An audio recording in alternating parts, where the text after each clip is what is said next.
The man the young girls had seen on the tower, leaning over the square and absorbed in the gypsy woman's dance, was none other than Archdeacon Claude Frollo. In the north tower he had a cell closed by a small window. Every evening he retired there, and that night, at the sound of the tambourine on the parvis, he hurried up onto the platform. All Paris lay spread out beneath his eyes, yet his gaze, like a flame, sought only one point: the gypsy who turned her tambourine, the light and carefree, while the crowd hummed around her. It was impossible to tell the nature of that gaze, fixed and troubled. The archdeacon, a living statue, seemed to have nothing left but eyes. The dancer flung out her sarabands. A man in a yellow and red coat circled the ring, holding a chair between his teeth with a cat balanced on it.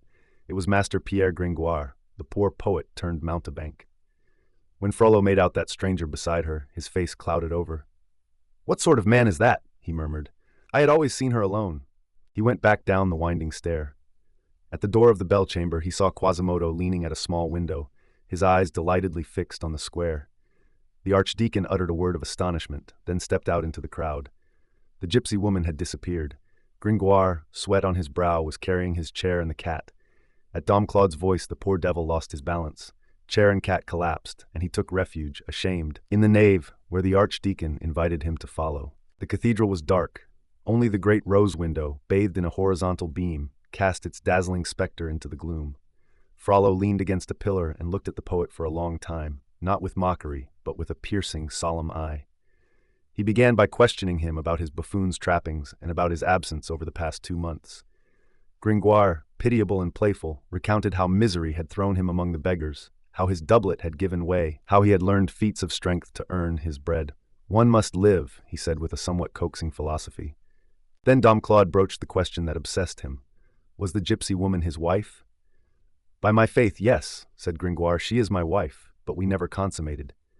The archdeacon, suddenly furious, seized him. "Could you have done that, wretch? Could you have approached that girl?"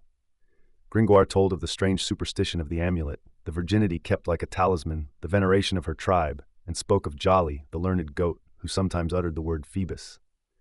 Frollo, pale and then flushed with anger, pressed Gringoire to swear that he had never touched the Egyptian woman. The poet swore. The archdeacon, revealing to him his mystical terror, that any contact would bring damnation, finally admonished him passionately.